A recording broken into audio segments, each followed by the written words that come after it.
Estamos na casa, propriamente na Biblioteca de Salomão Souza, poeta goiano, que nos recebe para esta entrevista. Salomão leva muitos anos em Brasília, não é? Já desde 70, né?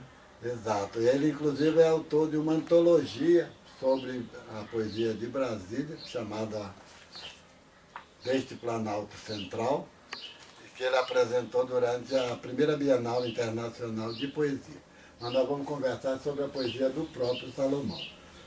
Eu gostaria, Salomão, para começar a nossa conversa, que você buscasse algum tipo de definição para o tipo de poesia que você faz. Hoje até é difícil ainda definir uma poesia para este tempo, porque ela ainda está em gestação.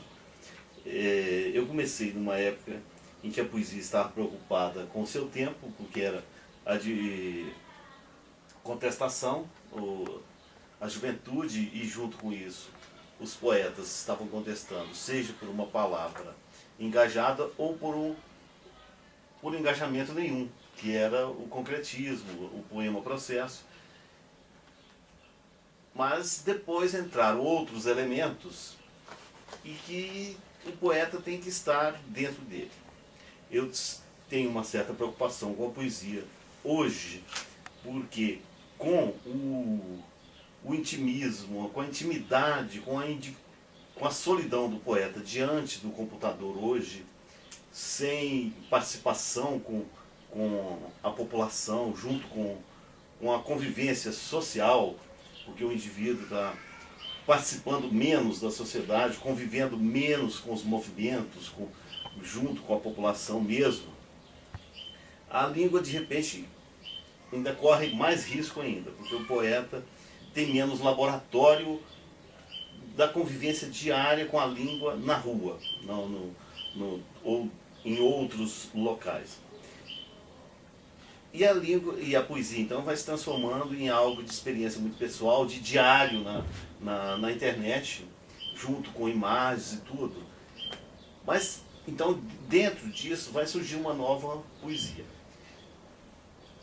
A minha, então, atualmente, nos últimos livros que eu escrevi, então houve uma preocupação de sair dessa questão de concretismo, de contestação, e fazer uma poesia de experiência junto com essas experiências que vêm sendo feitas na América Latina, que tem se dado um nome de neobarroco. Onde queremos chegar. Não é? Onde as palavras não são abolidas, mas a convivência com a frase, com a construção frasal do verso, ela começa a criar contornos diferentes. Não há obrigatoriedade de excessos de elementos na página e nem de excesso de discurso, não é? Então as frases em si, as palavras em si mesmas, numa certa montagem, com uma experiência da história da humanidade, com excessos de elementos, mas usando poucos deles dentro do verso, é que vai se dar uma certa expectação dentro do poema. Então, é neste caminho que eu acho que a poesia vai se desenvolver e tem que alcançar um efeito assim que veio lá de Jorge Lima, onde a palavra que tem que irradiar a sua beleza, em conflito com uma outra próxima que está dela. Então as palavras entram em conflito e conseguem uma irradiação de beleza.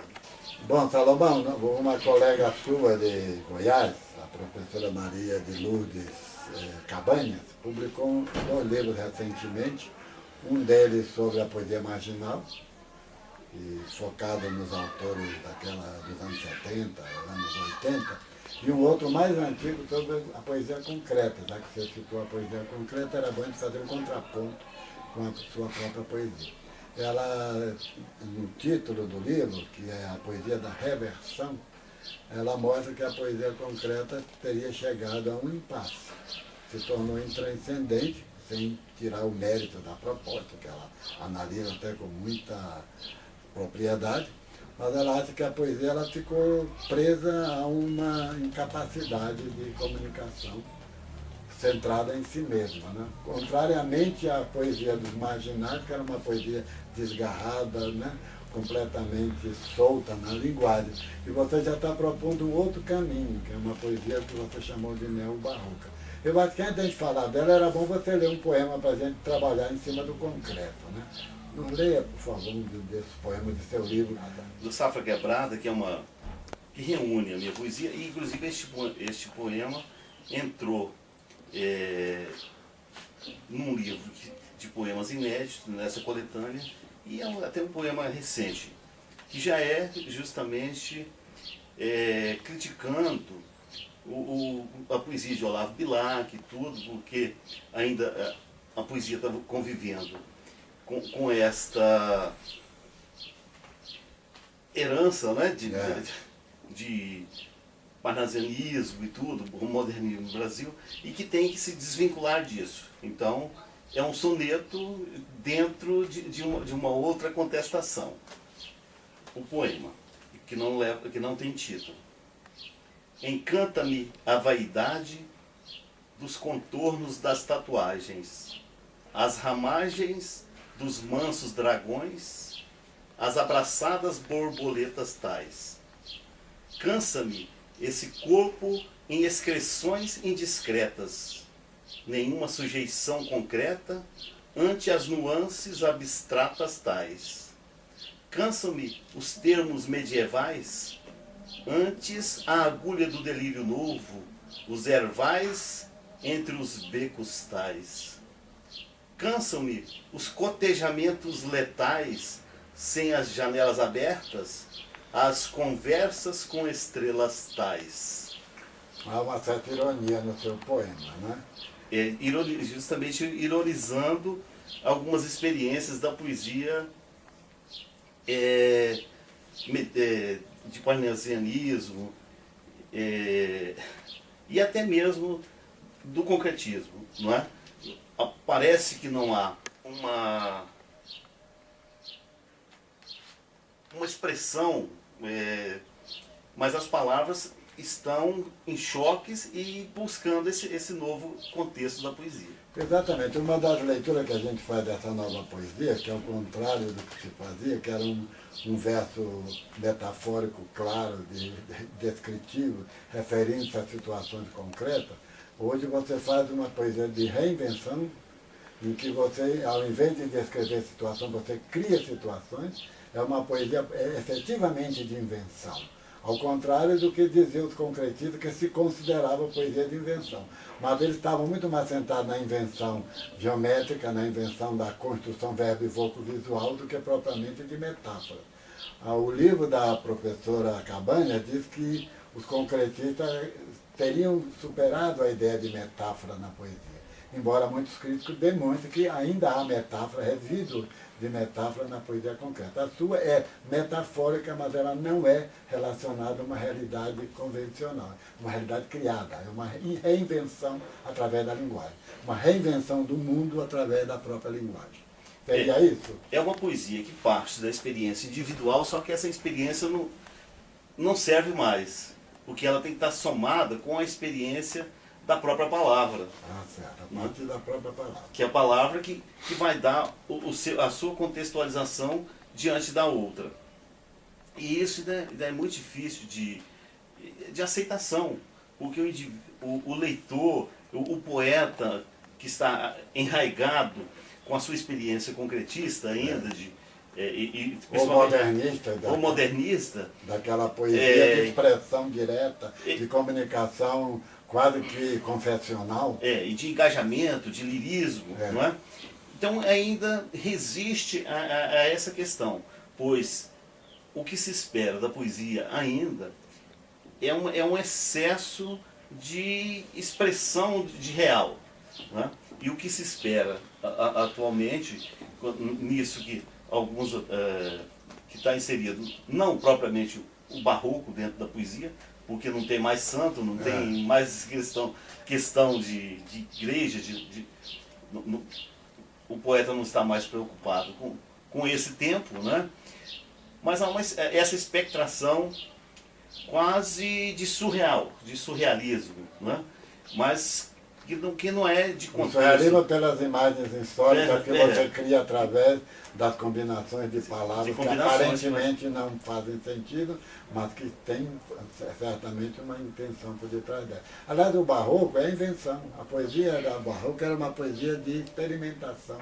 As pessoas entendem e acham que a poesia barroca era uma poesia hermética, mas ela era uma poesia de busca de linguagem, de reconstrução da linguagem, de descoberta de mundos. Aí há estudos maravilhosos, principalmente do Afonso Ávila, revelando, né, naqueles poetas uma grande capacidade de invenção e de recriação do mundo a prazer da própria palavra. Daí acho que justifica você se auto-intitular de neobarroco. E talvez até se chegue a uma nova denominação, né? E hoje há uma grande obrigação de se definir logo os novos caminhos que se criam para a arte. E às vezes esses caminhos vão criando novos contornos e se chega a novas denominações, né? Talvez não vá ser neobarroco ainda. No futuro. Ainda voltando ao que você, né, fala. Né? E, então, para essa poesia, contribui muito ainda as experiências do João Cabral, né? E sobretudo de Jorge de Lima. Que o Jorge de Lima, que eu acredito que é o poeta brasileiro que melhor condensa toda a experiência da poesia de língua portuguesa, né? Pois ele fugiu de um simples modernismo, avançou com a construção da palavra, que não chega a ser concreto ou poema ou processo. Ele consegue bons efeitos em todos os ritmos que a poesia de língua portuguesa oferece, né? E depois entrou essas outras linhas de poesia digitais e tudo, aí então exigiu-se da poesia esse novo caminho, né? Que tem que abolir esse aspecto real, de produção de real, para conseguir essa espectração de beleza com as palavras. Nesse universo dessa nova poesia, que em certo sentido vai na contramão do que pregava Drummond, Drummond tem aquele famoso poema em que ele pede para as pessoas esquecerem sua biografia, não falarem de circunstâncias, não escreverem poemas sobre coisas banais, que a poesia não está feita para isso, mas ele mesmo acabou fazendo epitalemas, poesia sobre enterros, até casamento, né? Mas Drummond era Drummond, ele podia fazer o que ele quisesse com a sua própria poesia. Tem espaço para essas coisas nessa poesia, dentro dessa linguagem que não é mais tão coloquial, ela não está mais tão centrada na poesia narrativa, nem de descrição de situações concretas. Ainda há uns 3 anos, eu troquei e-mails com um poeta uruguaio que mora no México, que para mim é uma das grandes vozes, é uma das grandes vozes da poesia neobarroca, que é o Vítor Souza. Não conheço. Ele é até muito querido aqui no Brasil, bem traduzido. Já tem uns 3 livros dele publicados no Brasil. E uma poesia de uma expectação extraordinária. E debatemos essas questões e chegou a virar um longo artigo que foi publicado no Rascunho, já tratando dessa questão, qual o espaço da poesia modernista e as suas repercussões nessas novas vertentes. É claro, como esse diálogo ocorreu há 3 anos atrás, já há elementos novos na poesia que é preciso ser considerado, sobretudo o aumento dos blogs, porque a poesia está migrando para o meio virtual e que não sabemos avaliar ainda qual a dimensão dessa migração para mudança do feitio do poema. O meio virtual está se tornando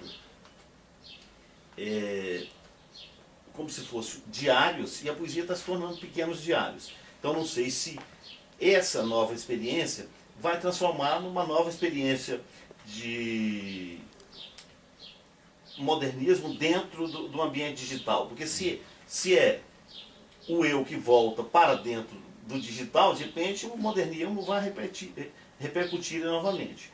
Ou se com essa experiência o indivíduo vai juntar novamente a imagem, usar esses efeitos, o poeta vai conseguir dominar a máquina, as suas ferramentas, e conseguir dar outra virtude à palavra. Não é? Então, nós vamos ter que aguardar mais um tempo para ver qual a experiência que o poeta vai conseguir, junto com essas ferramentas virtuais, para dar uma nova contextualização à poesia, porque isso é inevitável. Como a palavra está migrando para o ambiente virtual, então ela também vai criar uma nova contextualização. Então, eu acredito que a poesia vai criar novos rumos e que o próprio modernismo vai acabar tendo um ressurgimento no individualismo, já que ele está sendo memorialístico dentro deste ambiente. Se, salvo engano, a poesia na internet, sobretudo feita em blogs, que substitui os diários, mas estamos migrando também para as redes sociais. As pessoas que faziam solitariamente agora já estão entrando numa perspectiva mais de diálogo, de criação coletiva, e muitas coisas estão sendo experimentadas. Por um lado, por causa da convergência tecnológica.